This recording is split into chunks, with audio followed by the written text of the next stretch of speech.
En una noche brumosa en Charleston, Carolina del Sur, dos mujeres dieron a luz con horas de diferencia en la gran mansión Petón. Una era una condesa francesa, la otra, su esclava personal. Al despertar, ambos bebés habían desaparecido de sus cunas y habían sido sustituidos por niños que crecerían para heredar riquezas que no les correspondían.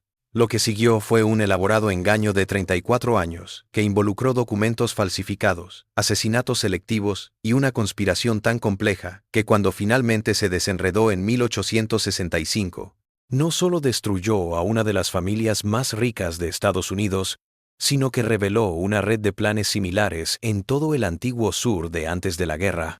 La verdad de aquella noche quedaría sepultada entre archivos judiciales y correspondencia personal hasta que un extraño incendio destruyó para siempre la evidencia en 1923.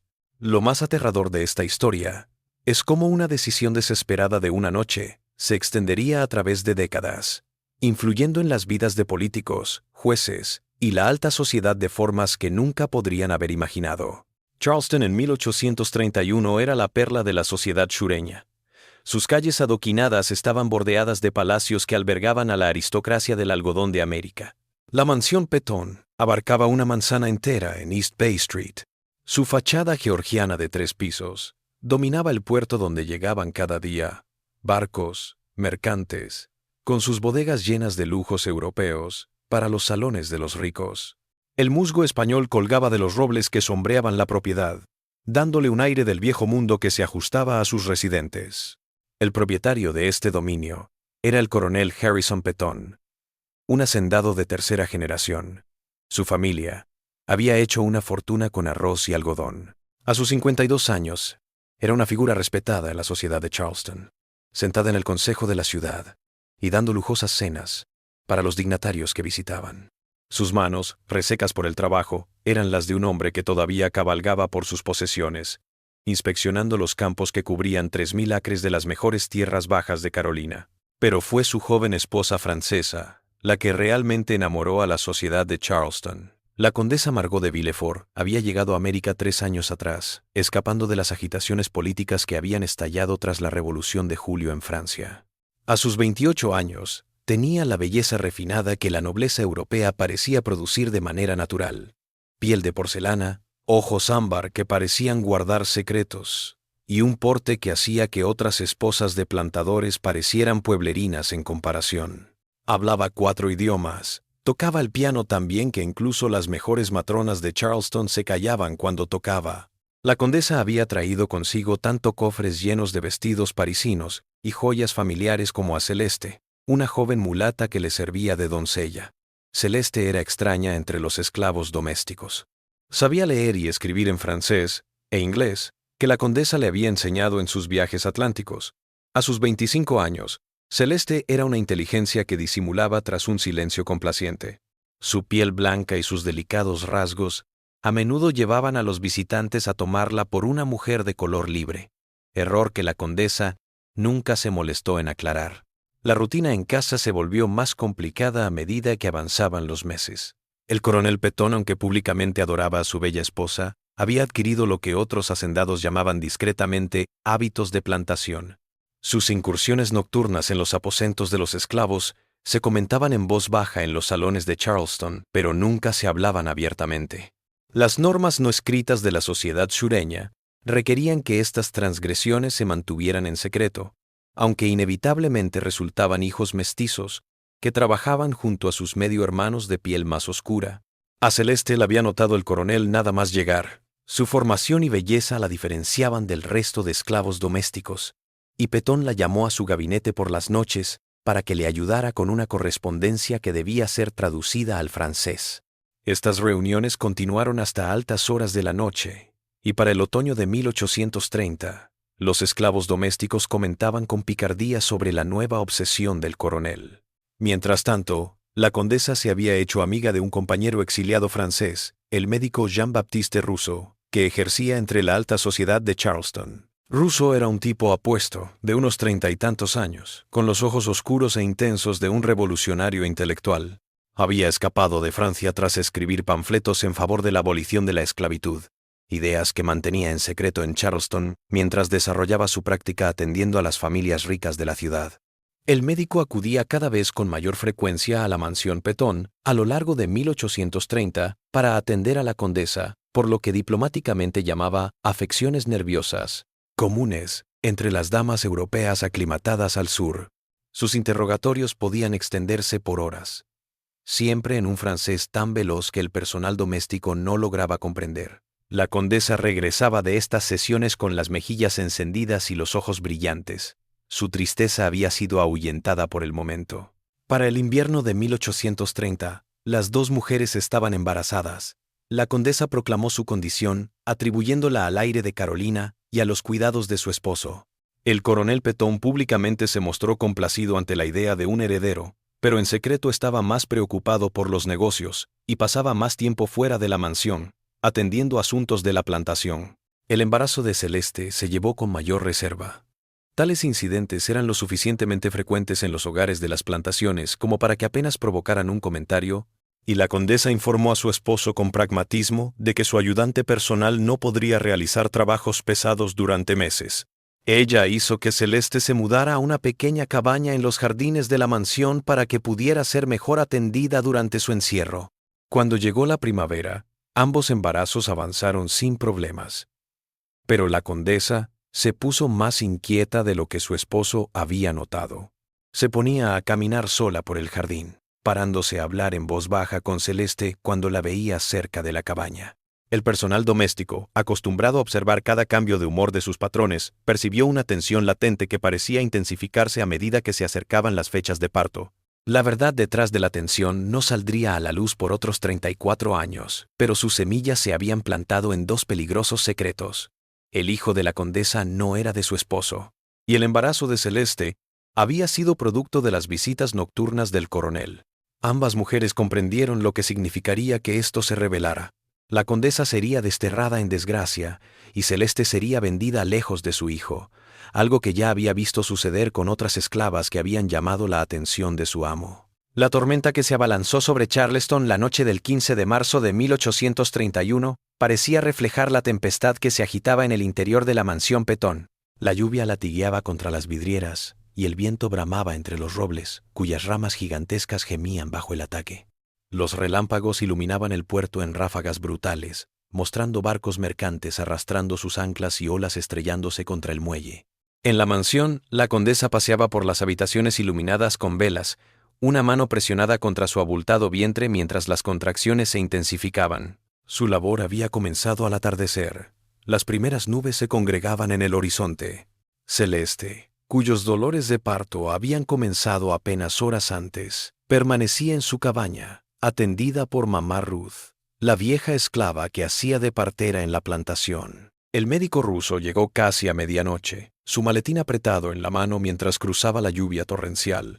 Su habitual compostura mostraba fisuras de preocupación mientras era escoltado a las habitaciones de la condesa, donde ésta se aferraba al poste de la cama con los nudillos blancos, su cabello perfectamente peinado ahora empapado de sudor. El coronel Petón estaba abajo, en su estudio, a la distancia acostumbrada del caballero sureño en el asunto sucio del nacimiento. La tormenta empeora, jadeó la condesa entre empujones, sus ojos ámbar fijos en el relámpago que destellaba intermitentemente en la habitación. Tal vez sea una señal. El doctor ruso se arrodilló a su lado, tomándole el pulso con eficiencia aprendida. Las tormentas siempre anuncian los partos, respondió en francés. Su voz se mantenía firme a pesar del temblor de sus manos. La naturaleza parece entender la importancia de estos momentos. Mientras las horas se arrastraban hacia el amanecer, ambas mujeres trabajaron en batallas separadas a menos de 50 yardas una de la otra. Los gritos de la condesa, sofocados por almohadas de seda y las paredes de la mansión, luchaban contra la tormenta. En la cabaña, Celeste mordía una tira de cuero para ahogar sus gemidos y no alertar a la casa principal. Mamá Ruth se desplazaba entre sus dos pacientes con la eficiencia de una partera de la plantación. A sus 73 años había presenciado todo tipo de partos, todo tipo de secretos familiares. Sus manos nudosas tenían el toque mágico para traer una nueva vida al mundo, y su discreción le había ganado la confianza de 3 generaciones de la alta sociedad de Charleston. Lo que vio esa noche desafiaría incluso su legendario silencio. El hijo de la condesa llegó primero, justo cuando la tormenta comenzaba a ceder. Eran las 4 de la madrugada. El médico ruso sujetó al niño con manos temblorosas, estudiando sus pequeños rasgos a la luz de las velas. La piel aceitunada y el pelo negro del bebé no dejaban lugar a dudas. Era su hija, no la heredera del coronel Peton.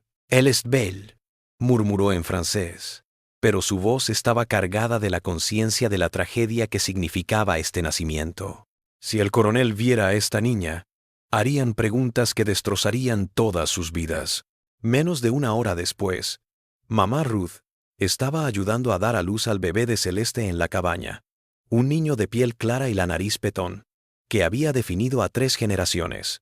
La ironía no escapó a la vieja partera, que había estado presente en el nacimiento del coronel 32 años atrás, y reconoció los rasgos familiares de inmediato. Cuando amaneció sobre Charleston, su luz dorada y tenue sobre las calles limpias por la tormenta, 2 mujeres se enfrentaron a la verdad de sus imposibles situaciones. La condesa miró a su hija, consciente de que anunciar a esta niña claramente mestiza como la heredera de su marido revelaría su infidelidad de inmediato. Celeste abrazó a su hijo, consciente de que su piel pálida lo libraría del trabajo en los campos, pero continuaría como esclavo, para siempre imposibilitado de reclamar su herencia como petón. El doctor ruso fue el primero en decir lo que todos estaban pensando. Tras asegurarse de que el coronel Peton se mantuviera ocupado con la evaluación de daños por la tormenta en toda la finca, se deslizó de nuevo en la cámara de la condesa, donde se encontraba sentada, abrazando a su hija con fuerza.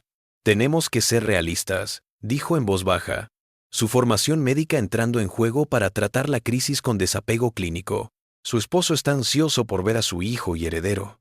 Si él ve a esta niña, los ojos ámbar de la condesa se humedecieron, pero su formación aristocrática le había enseñado a afrontar las catástrofes con dignidad. «Entiendo lo que propones, Jean-Baptiste, pero ¿cómo podría ser posible?». La respuesta llegó de una fuente inesperada. Mamá Ruth se apareció en la puerta, su viejo rostro fruncido. «Señorita Margot», dijo con cautela, utilizando el tratamiento familiar que se había ganado con años de leal servicio, «puede que haya una forma de salvar a ambos bebés». Las palabras de la anciana se arrastraron por el aire como humo de velas agonizantes. Ella había dado a luz a ambos niños con horas de diferencia y solo ella conocía la magnitud del problema. Pero, sobre todo, sabía cómo se protegían los secretos de las haciendas, cómo se defendían las genealogías. «El hijo de Celeste podría ser suyo», continuó mamá Ruth, su voz apenas un susurro. «Y su hija podría ser la hija de Celeste. Ambos niños vivirían, ambos estarían protegidos de maneras distintas». La condesa sintió que el suelo se movía bajo sus pies como arena en la tormenta de la noche anterior. La idea era monstruosa en su decepción, pero era la única forma posible de mantener a todos a salvo. Su hija crecería esclavizada, pero segura, y el hijo de Celeste heredaría una fortuna que por sangre, si no por ley, le pertenecía. El doctor ruso captó inmediatamente las implicaciones médicas de tal farsa. «Los certificados de nacimiento», dijo despacio, «deberían ser cambiados. Y su esposo, él nunca debe saberlo». Celeste, que había sido llamada de la cabaña, una vez que el coronel partió en una inspección programada de sus arrozales, escuchó el trato propuesto con la resignación estoica de quien había aprendido a no esperar justicia de la vida. Su hijo lo ganaría todo: instrucción, fortuna, libertad, la hija de su ama, la esclavitud. La ironía no escapó a ninguna de las dos. «¿Qué garantía tengo?», preguntó Celeste en voz baja, su mente agudizándose en el punto. «¿Qué les impide robar a mi hijo y tirarme a la basura una vez que esta farsa esté en marcha?». La condesa la miró a los ojos con una franqueza sorprendente. «Porque las dos estaremos prisioneras de este secreto. Tu silencio salva a mi hija. Mi protección salva a tu hijo. Ninguna de nosotras puede traicionar a la otra sin destruir lo que más deseamos proteger». El sol de la mañana se elevaba sobre Charleston, su luz bañando una ciudad limpiada por la tormenta, y 3 adultos hicieron un juramento que remodelaría 2 familias para siempre. El médico ruso falsificaría los registros de nacimiento, listándose como médico asistente en ambos partos, pero registrando solo un niño vivo de la condesa, un niño sano. Celeste reclamaría públicamente a la hija mestiza como propia, mientras que en secreto criaba al niño que era de ella. El contacto se produjo antes de que el coronel Petón regresara de sus inspecciones de propiedad. Mamá Ruth envolvió a ambos bebés con sus hábiles manos, disfrazando el cambio para cualquier observador que no hubiera presenciado los verdaderos nacimientos. La condesa abrazó a su hijo, el hijo de Celeste, y se maravilló de lo bien que le quedaba el papel de heredero Petón. Pero al ver a Celeste mecer al bebé mestizo que era su hija, la condesa sintió los primeros signos de la posesión obsesiva que dirigiría sus acciones durante las siguientes 3 décadas. Esto no era un simple intercambio de niños. Era el inicio de una compleja actuación, que habría que controlar en todo momento. El engaño se sostuvo con admirable firmeza durante los primeros años posteriores a aquella noche tempestuosa de marzo.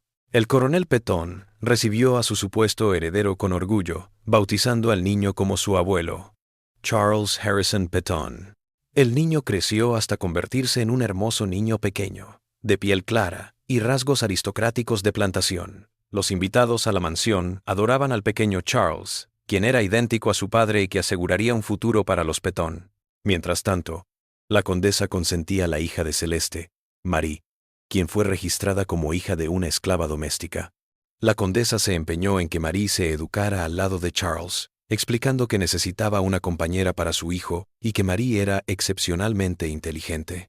Familiares y vecinos incrédulos se tragaron esta explicación, pero en secreto se preguntaban por el extraño afecto de la condesa por una niña esclava. El médico ruso se volvió un visitante regular de la mansión, actuando como médico de la familia, pero en realidad ayudando a mantener el delicado equilibrio de su secreto. Vigilaba la salud de ambos niños con una atención fuera de lo normal, cuidando que cualquier rasgo familiar que pudiera aparecer fuera controlado o justificado. El primer golpe a su mentira llegó cuando Charles cumplió 5 años. El niño empezó a demostrar habilidades intelectuales que superaban con creces lo que cabría esperar de su privilegiada educación. Aprendió a leer en tiempo récord. Tenía una comprensión intuitiva de las matemáticas y una habilidad musical que rivalizaba con la de su supuesta madre. Pero lo peor fue que empezó a hacer preguntas directas sobre su aspecto en comparación con otros niños de la plantación. ¿Por qué soy diferente del primo Edmund?, preguntó Charles a la condesa una tarde de 1836, hablando de otro plantador en una reunión social. Su pelo es más oscuro y su piel no se broncea como la mía. La condesa sintió que su mundo se tambaleaba. Los niños maduran a ritmos distintos, respondió ella con cautela. Tú te pareces a la familia de tu padre, Edmund, a la de su madre. Pero Charles era demasiado astuto para tragarse explicaciones simplistas. Sus preguntas se volvieron más insistentes y, lo que es peor, comenzó a desarrollar una extraña obsesión con Marie, su asistente personal de solo 5 años. Ambos niños parecían entenderse casi telepáticamente, completando las frases del otro y mostrando el tipo de conexión intuitiva que alarmaba a los 3 conspiradores. Celeste, a quien se le había otorgado el raro honor de permanecer en la mansión como jefa de ama de llaves, miraba a su hijo biológico con orgullo y dolor. No la reconocía como tal, pero velaba por su educación y lo mantenía al margen de la realidad de la vida en la plantación. Sus encuentros con Marie, la hija real de la condesa, eran más complejos. Quería a la niña, pero no podía ignorar que cada logro de Charles se lograba a costa de Marie. Mientras tanto, la condesa se obsesionó con controlarlo todo en el desarrollo de ambos niños. Supervisaba sus clases, le elegía compañeros de juego, le espiaba las conversaciones, por si saltaba a la vista su verdadera procedencia. Esta vigilancia excesiva empezó a pasarle factura en la salud y en la vida social, aunque ella lo justificaba como una forma de protección maternal. El doctor ruso notó la tensión psicológica que el engaño estaba cobrando en todos.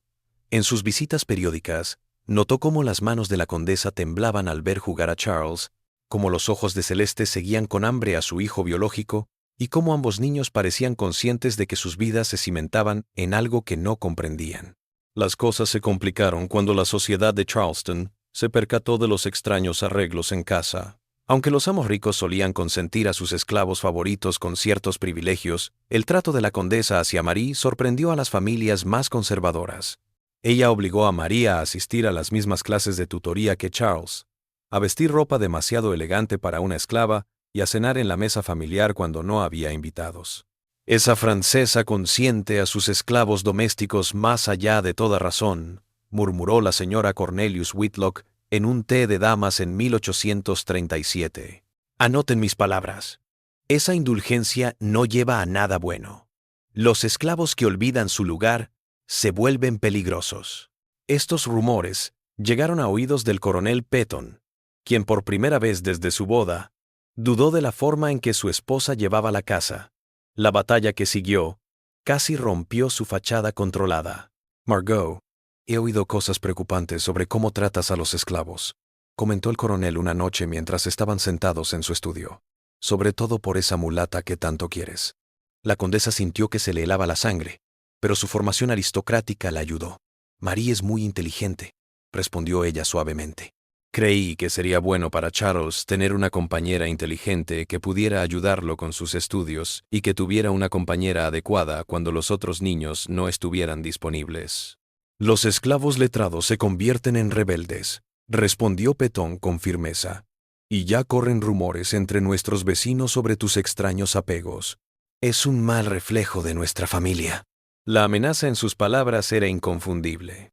La condesa supo que estaba jugando con fuego, entre defender a su hija y mantener el engaño sobre su hijo. Cualquier comportamiento que se desviara demasiado de las costumbres de la plantación podría levantar sospechas y revelar la verdad sobre la ascendencia de ambos niños. Aquella noche tomó una decisión que la atormentaría el resto de su vida. Llamó a Celeste a sus aposentos privados y le reveló una noticia devastadora.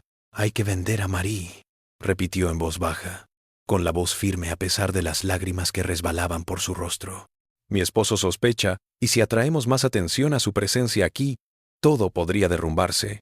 Celeste miró a su ama, sorprendida. Esta era la única cosa que no habían previsto cuando hicieron su pacto 6 años atrás. «¿Juraste que estaría a salvo?», susurró. «Y lo estará», respondió la condesa con desesperación. «Organizaré su venta a una familia en Savannah, que conozco que la tratará bien.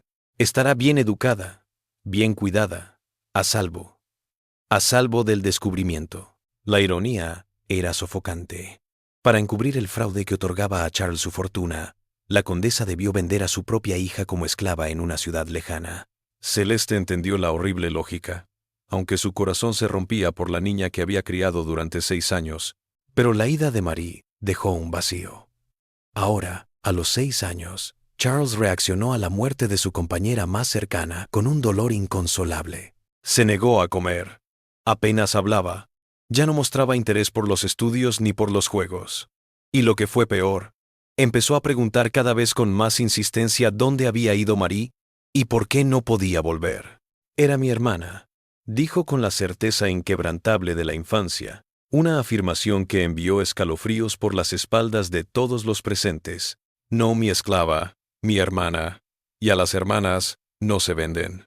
El doctor ruso dijo que la reacción de Charles era una señal de inestabilidad mental que necesitaba ser tratada, pero la condesa vio algo mucho más peligroso. La intuición entre los dos niños había formado una conexión que iba más allá de su supuesta relación. Charles, en cierto modo, consideraba que Marie era más esencial para su identidad de lo que cualquiera reconocería. La venta se negoció a través de terceros, para no dejar rastro en papel, que pudiera comprometer después a la condesa en un supuesto favoritismo. Marie fue vendida a los Carrington de Savannah, a quienes se les dijo que era una esclava de casa brillante, demasiado consentida por sus antiguos dueños. La condesa pagó una gran suma para que Marie fuera educada y bien tratada, pero nunca supo la razón. El día que Marie se fue de Charleston, oculta en la parte trasera del carro de un mercader, las dos mujeres se quedaron de pie en ventanas separadas de la mansión y observaron cómo su hija se alejaba por la avenida arbolada. Ninguna de las dos podía expresar su aflicción, pero Celeste vio cómo las manos de la condesa apretaban el alféizar de la ventana hasta que sus nudillos se pusieron blancos, y la condesa vio cómo los hombros de Celeste temblaban por sollozos reprimidos. Charles persiguió el carro casi 1/4 de milla antes de que el cochero lo atrapara y lo llevara de vuelta a la casa. Sus gritos de «¡Devuelvan a mi hermana!» resonaron por todo el vecindario, y otras familias de plantadores se miraron entre sí con significado sobre la extraña forma en que los Petton llevaban su casa. Los años que siguieron a la partida de Marie transformaron la dinámica de la casa Petton. Ahora, a los 7 años, Charles parecía encerrarse en sí mismo, con una tristeza que todos los lujos no podían aliviar. Sus capacidades intelectuales siguieron expandiéndose. A los 8 años dominaba el latín y era un genio del razonamiento jurídico, pero su estabilidad emocional era precaria. Más preocupante, comenzó a mostrar una habilidad casi sobrenatural para detectar secretos y mentiras, como si la pérdida de Marie hubiera desbloqueado una inteligencia suspicaz que todo lo cuestionaba. La condesa supervisó la educación de Charles con una intensidad casi obsesiva. Contrató a los mejores tutores que Charleston tenía para ofrecer, supervisó sus clases y comenzó a moldearlo para un futuro que haría el nombre de Petton uno de los más poderosos en América. Pero su mirada intensa tuvo un efecto inesperado. Charles comenzó a analizarla con la misma intensidad que ella lo analizaba a él. «Madre», dijo una mañana de 1838, el tratamiento formal que ella le había enseñado. «¿Por qué me observas cuando piensas que no lo hago?» La pregunta, con la inocencia de un niño, llegó a la condesa como una bofetada. «Todas las madres miran a sus hijos», respondió ella, tratando de mantener la voz firme. «Pero no como tú», insistió Charles con incómoda exactitud. «Me miras como si temieras que pudiera desvanecerme. Y a veces, cuando nadie me ve, me miras con tristeza. ¿Por qué habría de entristecerte?» Estas charlas se intensificaron, pero a medida que Charles crecía, su inteligencia se iba desarrollando en algo formidable, y la condesa se dio cuenta de que aquello que garantizaría su éxito podría llevarle a descubrir la verdad sobre sus orígenes. Mientras tanto, Celeste había sido promovida a ama de llaves principal, una posición que le otorgaba acceso a los asuntos más íntimos de la familia. Aprovechó esto para informarse sobre el progreso de Charles y más clandestinamente para seguirle la pista a Marie en Savannah. A través de una cadena de comunicación de esclavos que se extendía por todas las plantaciones del sur, supo que Marie era bien tratada, pero mostraba la misma precocidad intelectual que distinguía a Charles. El médico ruso seguía viniendo, pero ahora, más que curar, aconsejaba psicológicamente a los 3 conjurados. El estrés de sostener su mentira estaba pasando factura. La condesa tenía dolores de cabeza y ataques de nervios, y Celeste tenía la tensión reprimida de alguien que espera un desastre. «Esto no puede seguir así», alertó Russo en una consulta privada con la condesa en 1839. «Charles es demasiado inteligente, demasiado observador. Con el tiempo irá encajando las piezas de su historia familiar». Las palabras del médico resonaron antes de lo que nadie imaginó.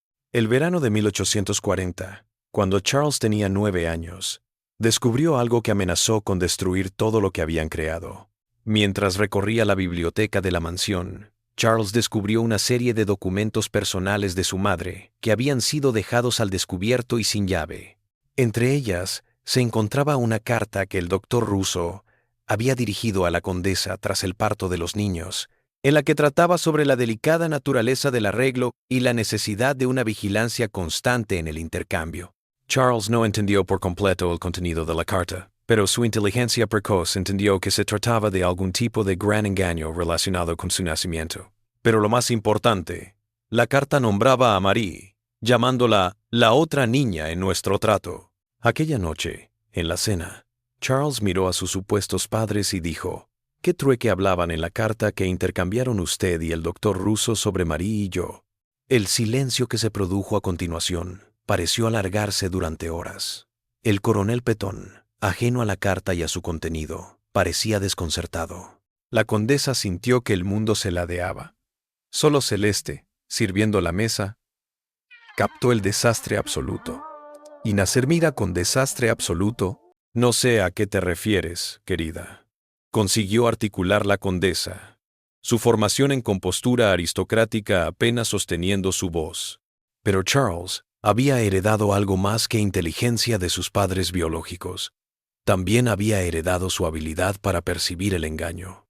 «Usted lo sabe», dijo en voz baja, «y algún día voy a averiguar qué pasó la noche en que nací». La amenaza en esas palabras, de un niño de 9 años, Congeló a todos en la habitación. Charles le acababa de declarar la guerra a las mentiras que habían definido toda su vida, y todos sabían que su brillantez lo convertía en un enemigo peligroso. La confusión del coronel Petón sobre el trueque lo llevó a cuestionar a su esposa en privado más tarde esa noche. La condesa desvió sus preguntas, diciendo que Charles había confundido una vieja carta de compras domésticas, pero pudo ver la pregunta, abriéndose camino en los ojos de su esposo. Las cosas empeoraron cuando Charles empezó a hacer lo que solo podía llamar investigaciones sobre su pasado familiar. Interrogó a los esclavos de la casa sobre la noche de su nacimiento, analizó retratos familiares en busca de semejanzas, e incluso intentó escribir a familiares en Francia, para conocer la historia de su madre. Celeste se halló en una situación imposible. Las preguntas de Charles siempre le alcanzaban. Su posición como ama de llaves principal le otorgaba acceso a los registros de la casa y al testimonio de los esclavos. Debía de defender el engaño, sin mentirle directamente al niño, su hijo. «Señorita Celeste», dijo Charles, una tarde de 1841, utilizando el título respetuoso que les habían enseñado para los esclavos domésticos favoritos. ¿Recuerda algo extraño de la noche en que nací? El corazón de Celeste se aceleró, pero había aprendido a controlar sus emociones durante años de esclavitud. Fue una tormenta terrible esa noche, dijo con cautela. La peor que he visto en mi vida. Árboles cayendo, lluvia como el fin del mundo. Pero, ¿recuerdas algo sobre que Marie también naciera más o menos en el mismo tiempo? La pregunta quedó suspendida en el aire como humo de un fuego agonizante. Celeste comprendió que sus próximas palabras podrían decidir el destino de ambos hijos que había traído al mundo. «Muchos bebés nacen en las tormentas», respondió ella al fin. «Las tormentas traen bebés», dijo mamá Ruth. «Pero yo solo estaba ayudando a mamá Ruth. No era asunto mío fijarme en esas cosas». Charles le miró con esos ojos intensos que le recordaban tanto a sí misma. Amaba a Marie, ¿verdad? Más de lo que aman a sus propios hijos, la mayoría de los esclavos. Marie era una niña encantadora, reconoció Celeste, dejando que la emoción real tiñera su voz.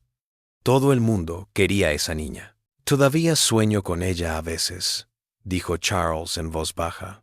«Sueño que no era su hija, que era otra.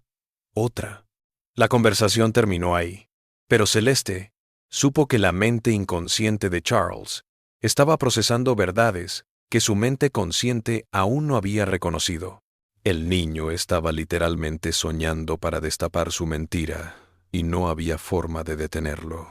Ese año también llegaron presiones externas que agravaron su situación. La salud del coronel Petón empezó a fallar y comenzaron las preguntas sobre herencia y sucesión que la condesa había esperado evitar durante muchos años más. La sociedad de Charleston esperaba que Charles comenzara a comportarse como un futuro plantador. Esto trajo consigo un mayor escrutinio de su carácter, habilidades y linaje. La condesa sintió que el tiempo para guardar su secreto se agotaba. Charles pronto sería lo suficientemente mayor como para exigir explicaciones de verdad.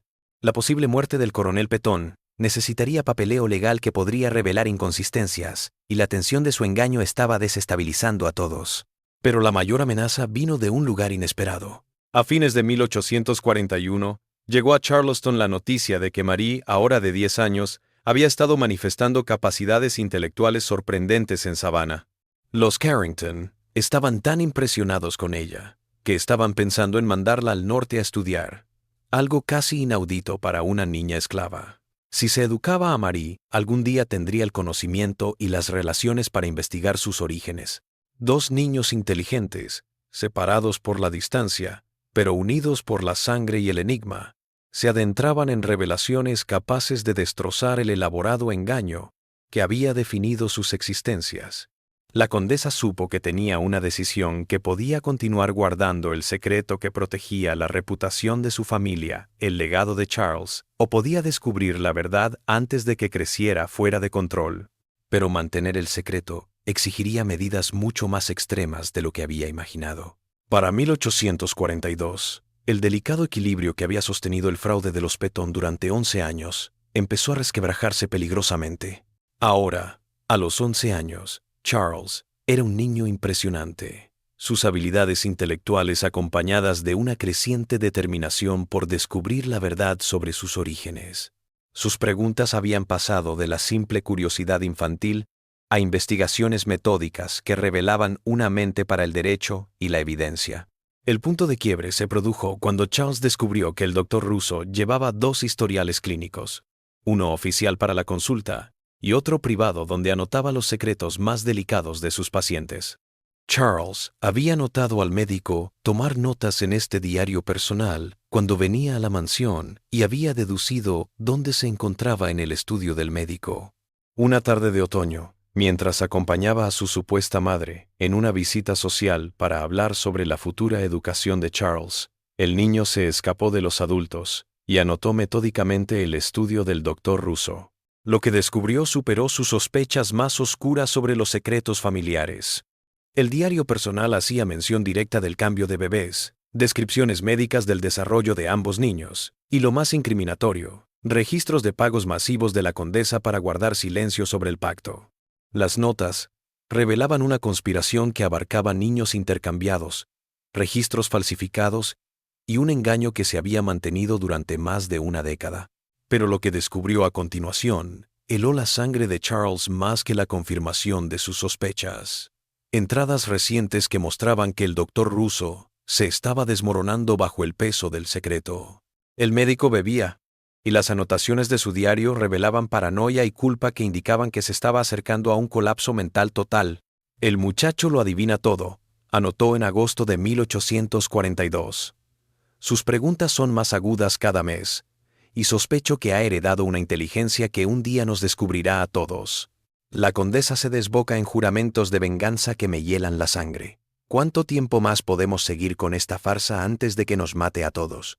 Más perturbador era lo que el médico mencionaba sobre las cartas que había estado recibiendo de Savannah acerca del progreso de Marie. Los Carrington le habían escrito, preguntándole por los antecedentes médicos de la niña, ya que habían observado rasgos físicos extraños que no coincidían con su supuesta ascendencia. Marie estaba adaptando características más similares a la nobleza europea que a sus raíces africanas como niña esclava. Charles transcribió fielmente algunas partes del diario antes de devolverlo a su escondite. Mientras estaba sentada con los adultos, su mente ya estaba elaborando formas de explotar esta información. El niño ahora tenía en sus manos armas para destruir a todos aquellos que lo habían traicionado. Pero también empezaba a entender sus razones. Aquella noche, Charles abordó a la condesa en sus aposentos privados con una honestidad que la dejó sin aliento. «Sé acerca del trueque», dijo simplemente, mostrando las entradas duplicadas del diario. «Sé que Marie era su hija, y yo el hijo de una esclava.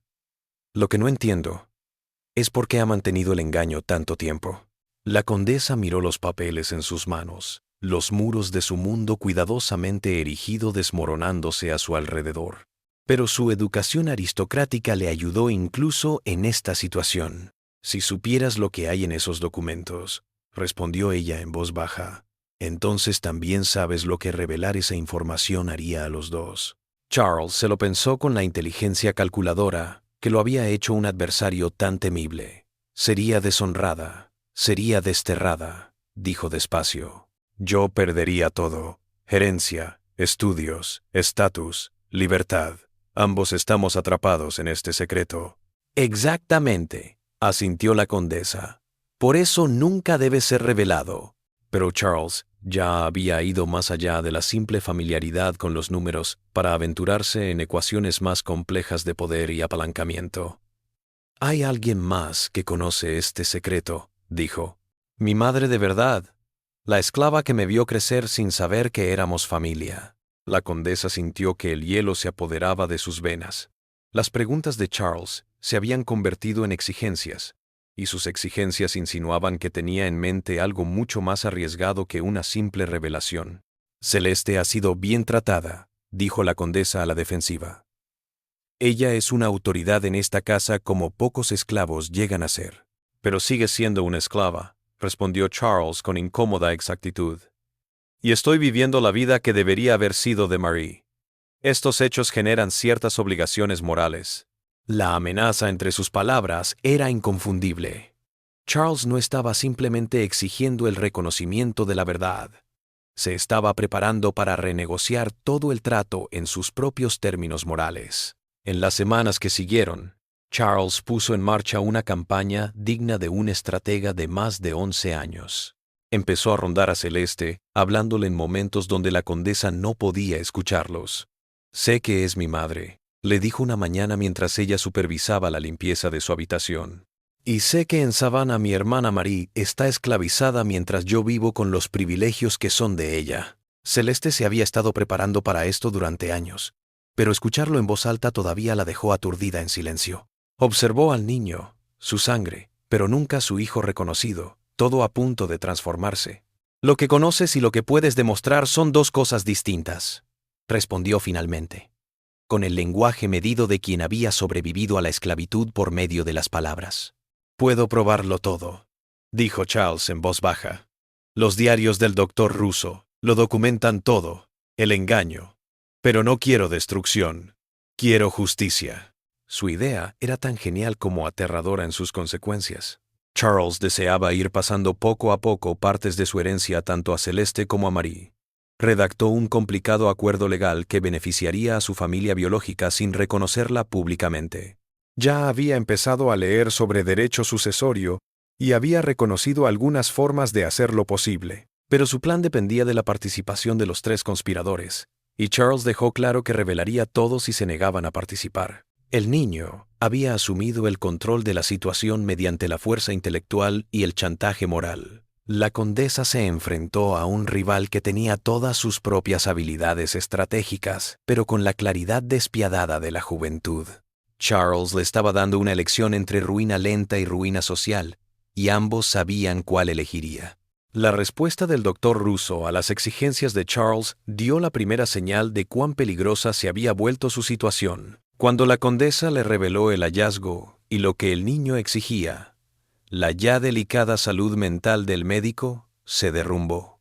«Quiere matarnos a todos», gritó Russo una noche a medianoche en la mansión, su aliento apestando a alcohol, sus manos temblando por agotamiento nervioso. «Ese niño es un demonio, un castigo por nuestros pecados». La condesa intentó razonar con él, pero la paranoia de Russo había avanzado demasiado para razonar. Empezó a lanzar acusaciones locas sobre las intenciones de Charles, diciendo que el niño iba a hacer que los arrestaran a todos por fraude y conspiración. Más peligrosamente, amenazó con matar a Charles antes de que el niño pudiera revelar sus secretos. «Un accidente», susurró Russo. «Un accidente a caballo. Tal vez se caiga del techo de la mansión mientras juega». Los niños mueren así todo el tiempo, y nadie se pregunta por los accidentes mortales. La condesa se estremeció ante la idea, pero no podía ignorar la desesperación del médico. Russo sabía todo su mentira, y su mente destrozada era capaz de cualquier cosa que pudiera arruinarlo todo, para todos ellos con violencia o una confesión. Mientras tanto, Charles se carteaba en secreto con corresponsales en Savannah, tratando de averiguar qué era de la vida de Marie. Sus cartas, firmadas con nombres falsos y entregadas por terceros, demostraron que Marie estaba manifestando las características intelectuales y físicas propias de los aristócratas y no de los esclavos. Los Carrington habían observado estas rarezas y habían escrito a Charleston preguntando por los orígenes y el historial médico de la niña. Sus preguntas habían llegado al médico Russo, quien las había eludido con generalidades sobre ascendencia mixta y patrones inusuales de herencia. Pero las preguntas se estaban volviendo más insistentes, y los Carrington comenzaban a sospechar que la historia de Marie era más complicada de lo que les habían hecho creer. Las cosas llegaron a un punto crítico en diciembre de 1842, cuando el doctor Russo intentó llevar a cabo su plan para deshacerse de Charles. El niño había tomado la costumbre de vagar por los jardines de la mansión por la noche, aprovechando la soledad para pensar en sus cada vez más elaborados planes para redistribuir su herencia.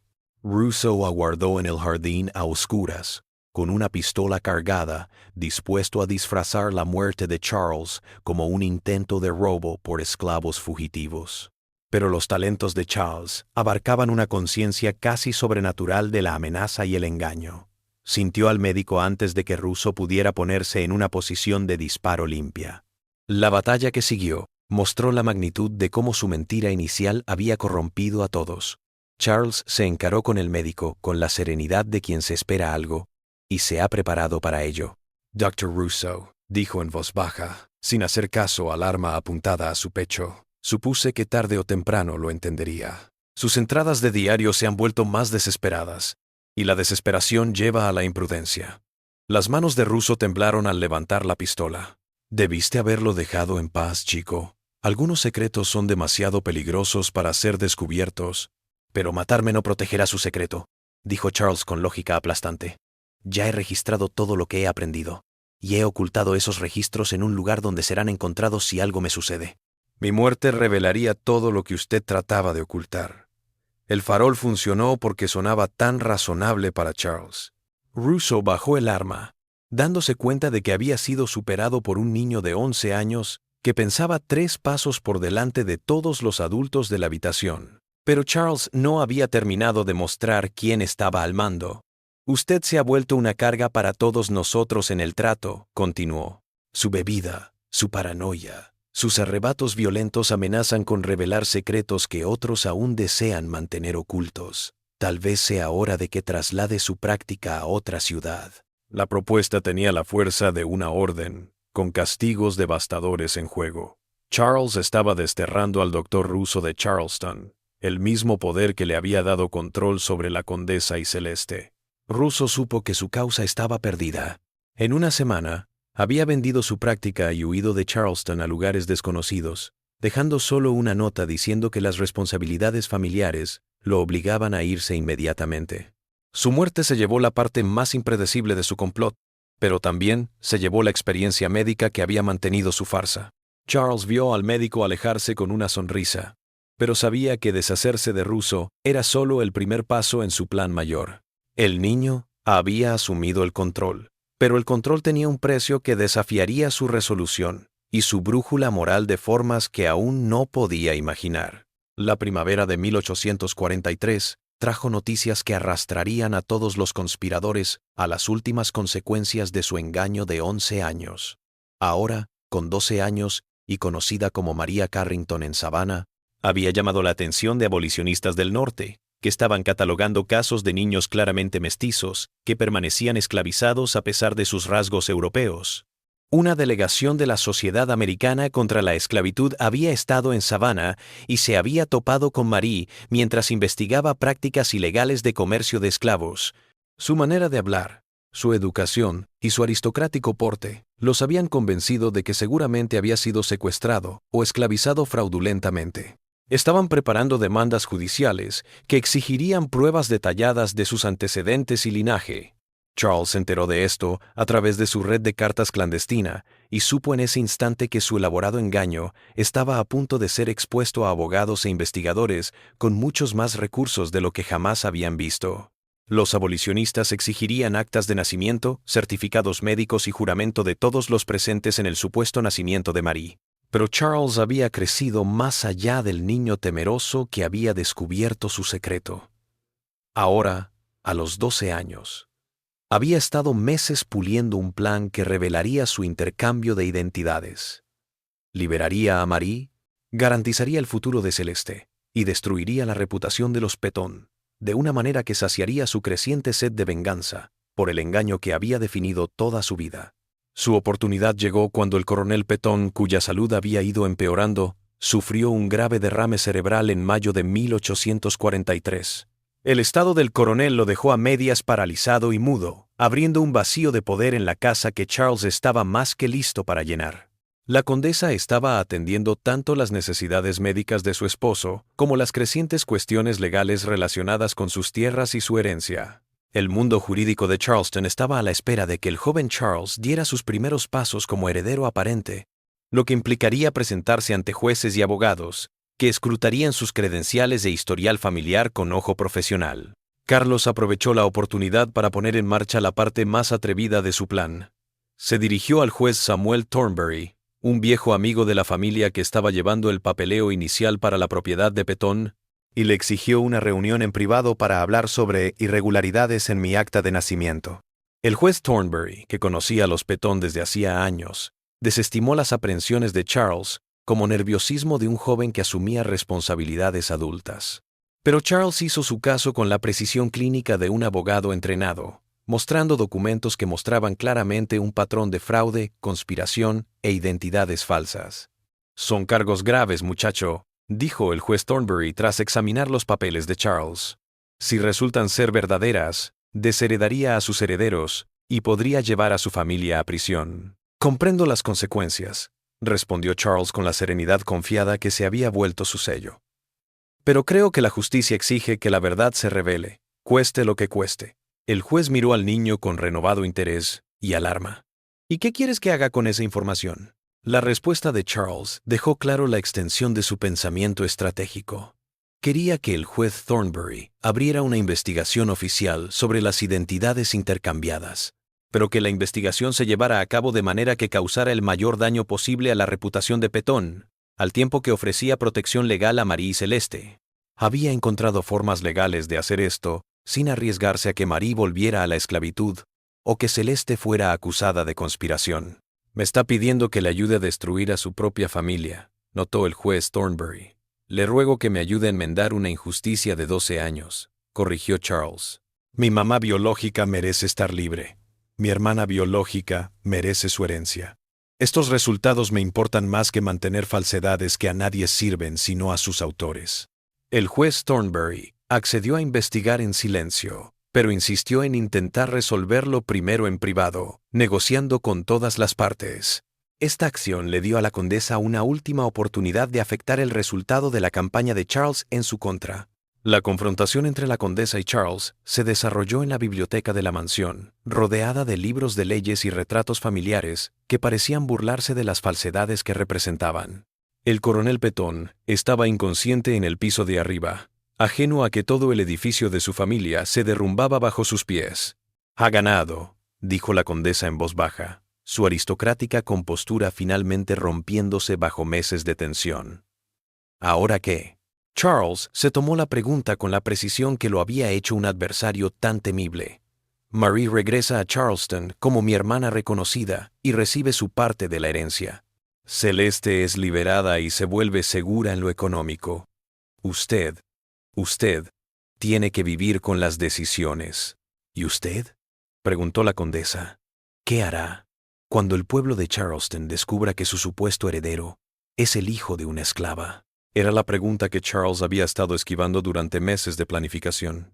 Toda su lucha por la justicia se había tratado de dar a otros sin darse cuenta de que exponer la verdad destruiría su futuro tan completamente como destruía la reputación de la condesa. «Haré frente a lo que venga», dijo sencillamente, «pero lo afrontaré sabiendo que elegí la verdad sobre la comodidad, la justicia sobre el privilegio». La condesa observó al niño que había sido su salvación y su perdición. «Comprende que Marie podría no apreciarlo. 12 años de creerse una esclava. El descubrir que es una aristócrata a la que le robaron su derecho de nacimiento podría no hacerla tan feliz como piensa». Charles no había pensado en esto, y las palabras de la condesa sembraron dudas que solo se intensificarían a medida que los eventos avanzaran hacia su conclusión. Los trámites legales que siguieron se aceleraron con una velocidad increíble. La investigación del juez Thornbury confirmó rápidamente los puntos clave de la denuncia de Charles. Los certificados de nacimiento habían sido falsificados, la documentación médica era sospechosa, y el testimonio de la sirvienta sobreviviente respaldaba la teoría de que se había producido un cambio de bebés en 1831. Marie fue encontrada en Savannah y regresó a Charleston bajo custodia judicial. El encuentro entre hermanos de sangre fue emotivo y complicado, pues 12 años de crecimiento separados habían forjado personalidades muy distintas. Ahora era una joven tan inteligente como Charles, pero cuyo carácter había sido forjado por la esclavitud. Tenía un agotamiento y un instinto de supervivencia que Charles, con toda su genialidad táctica, nunca podría entender. Cuando descubrió la verdad sobre sus identidades intercambiadas, no reaccionó con agradecimiento, sino con rabia hacia los adultos que habían controlado sus vidas durante más de una década. «Nos robaron 12 años a los dos», le dijo a la condesa cuando se vieron por primera vez en un tribunal de Charleston. 12 años de mi derecho. 12 años de su verdadera identidad. Ninguna decisión judicial puede devolver lo que robaron». Pero el enojo de Marie se extendió más allá de la condesa, al mismo Charles. Ella consideró su forma de revelar su verdadera identidad como otro uso de privilegio. ya que solo lo había revelado cuando le convenía a sus propias decisiones morales, en lugar de preguntarle a ella qué es lo que quería. ¿Te detuviste a preguntarme si deseabas ser rescatada de mi vida?, exigió en una de sus visitas supervisadas. ¿Pensaste que podría haber edificado relaciones y aspiraciones que tu justicia arrasaría? Charles se vio bombardeado con preguntas que no esperaba. Su cruzada por la verdad y la justicia se había orquestado sin consultar a la persona que decía estar asistiendo, y la respuesta de Marie lo obligó a considerar la posibilidad de que estuviera actuando tanto por venganza contra la condesa como por preocupación por el bienestar de Marie. La decisión judicial se produjo en septiembre de 1843, cuando el juez Thornbury dictó sus conclusiones reconociendo formalmente las identidades alteradas y ordenando las medidas correctivas adecuadas. Marie fue liberada y le dieron parte de la herencia a Petón. Celeste fue liberada y le dieron un acuerdo de por vida. Pero las implicaciones sociales fueron más allá de los papeles legales. El escándalo destrozó la reputación de los Petón en todo Charleston y el sur. El coronel Petón, todavía convaleciente de su derrame cerebral, tuvo que ver cómo se derrumbaba todo lo que su familia había edificado durante 3 generaciones. La condesa sufrió un ostracismo social que le impidió vivir en Charleston. Abandonó la ciudad en octubre de 1843, dejando tan solo una nota donde decía que pasaría sus días en un convento francés expiando pecados que destruyeron vidas inocentes. Charles obtuvo la justicia que deseaba, pero a un precio mayor de lo que imaginó. La sociedad de Charleston estaba intrigada por el escándalo, pero no iba a aceptar a una antigua esclava como heredera de una de sus familias más destacadas. Pero, a pesar de sus triunfos judiciales, Charles quedó tan aislado como la condesa a la que había vencido. Las repercusiones del escándalo Petón se hicieron eco en la sociedad de Charleston durante años, sirviendo como la advertencia que las familias ricas susurraban al hablar de los peligros de guardar secretos familiares. Pero las ramificaciones reales de aquella noche de marzo de 1831 fueron mucho más complicadas que las historias moralizantes simplificadas que emergieron de los procedimientos legales. Charles Petón, reconocido legalmente como Charles Rousseau tras descubrir su verdadera identidad, abandonó Charleston en 1844 y viajó al norte, donde usó su parte de la herencia para estudiar en la Facultad de Derecho de Harvard. Se convirtió en un abogado reconocido en derechos civiles, especialmente en casos relacionados con cuestiones de raza y derecho sucesorio. Su propia experiencia con la naturaleza arbitraria de la clasificación racial en los Estados Unidos lo impulsó a oponerse a injusticias similares a lo largo de su vida. Pero el éxito no pudo borrar las cicatrices psicológicas de 12 años de vida en una mentira. Charles nunca se casó, nunca tuvo amigos, y siempre se preguntaba quién era en realidad, algo que sus victorias legales no pudieron resolver. Sus papeles personales, descubiertos tras su muerte en 1889, revelaron a un hombre que se había preguntado toda su vida adulta si su búsqueda de justicia había sido impulsada por un sentido de justicia o de venganza. Marie enfrentó nuevos desafíos para reconstruir su identidad. Tras la información, los trámites legales la habían liberado de la esclavitud y la habían hecho económicamente independiente, pero no podían borrar 12 años que habían definido su forma de ver el mundo. Intentó seguir las normas sociales de la vida aristocrática, pero sin perder el contacto con la comunidad esclava que lo había criado la mayor parte de su vida. Finalmente, se casó con un hombre de color libre de Filadelfia y gastó su herencia en fundar escuelas para esclavos liberados en todo el sur. Pero aquellos que la conocieron notaron que nunca se recuperó por completo del trauma de descubrir que toda su infancia había sido una mentira. El saber que le habían negado su derecho de nacimiento, mientras su hermano legítimo gozaba de privilegios que le correspondían, generó una amargura que influyó en todas sus relaciones. Celeste sorprendentemente se ajustó mejor a la nueva situación. Su libertad y riqueza le posibilitaron convertirse en un miembro reconocido de la comunidad negra libre de Charleston, y usó su alfabetización y habilidades organizativas para asistir a otros antiguos esclavos en los laberintos legales y aposentos en trengas sociales de la emancipación. Pero hasta Celeste tenía cicatrices del engaño. En entrevistas años después, con historiadores que investigaban los años antes de la guerra, habló del precio psicológico de observar a su hijo biológico crecer sin poder reconocerlo. El saber que todo lo que Charles logró fue a costa de su propia hija biológica generó conflictos que nunca pudo resolver del todo. La plantación Petón en sí se convirtió en un ícono de las mayores contradicciones e injusticias del sur anterior a la Guerra Civil. Tras la muerte del coronel Petón en 1845, la propiedad se vendió para saldar deudas y arreglos legales. La mansión permaneció vacía durante años antes de ser transformada en una casa de huéspedes para marineros mercantes. Sus amplias habitaciones resonaban ahora con las voces de hombres ajenos a los secretos que una vez habían albergado. Las ramificaciones más amplias del caso Petón resonaron mucho más allá de la tragedia de una familia. Los juristas académicos que analizaron el caso observaron lo fácil que se podía manipular la identidad racial en una sociedad que fundamentaba los derechos básicos en rasgos físicos arbitrarios. Los niños cambiados habían revelado que toda la jerarquía racial estadounidense era una construcción artificial, sostenida únicamente por consenso social y fuerza de ley, no por ninguna diferencia natural o científica.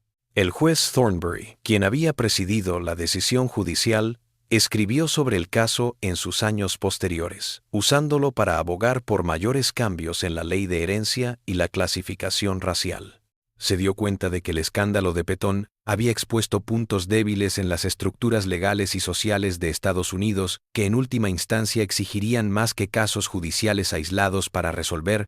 El relato del pacto mortal también se integró en el folclore de Charleston, aunque los detalles a menudo se distorsionaban o idealizaban en la narración. Algunas lo mostraban como una víctima destrozada por los acontecimientos, mientras que otras mostraban a Charles como un niño vengativo que había destruido a su familia por despecho. La complejidad y la ambigüedad moral de los acontecimientos reales se fueron simplificando en relatos más claros que se adaptaban mejor a los fines de quien los narraba. Pero lo más alarmante en el caso Petón fue cómo expuso la crueldad arbitraria de los sistemas que encasillaban a los niños según la ascendencia, no el mérito o la situación personal. Tanto Charles como Marie resultaron traumatizados al descubrir que sus identidades completas habían sido fabricadas mediante engaños, y ninguno de los dos se recuperó por completo al saber que sus vidas habían sido construidas sobre mentiras sostenidas por adultos que decían amarlos. Tal vez la condesa lo expresó mejor en su última carta antes de partir hacia Francia. Tratamos de defender a nuestros hijos de las brutalidades del mundo, y en el proceso, los sometimos a brutalidades mucho peores de lo que el mundo les hubiera infligido. El infierno está lleno de buenas intenciones, dicen, y las nuestras eran excelentes, de veras. La casa en East Bay Street fue derribada en 1923, el mismo año en que un incendio destruyó muchos de los documentos judiciales del caso Petón. Los historiadores locales sospecharon que los familiares supervivientes habían destruido cualquier documento que pudiera comprometer a sus herederos, pero nunca se hallaron pruebas que lo confirmaran. Hoy en día, solo un pequeño marcador histórico revela dónde se encontraba la mansión Petón, el lugar de procedimientos legales de alto perfil que involucraron cuestiones de identidad y herencia antes de la guerra. El marcador no menciona niños intercambiados, engaño racial ni el pacto mortal que destruyó una familia americana, dejando a los turistas preguntándose qué otros secretos podrían estar ocultos bajo las cuidadas fachadas de Charleston.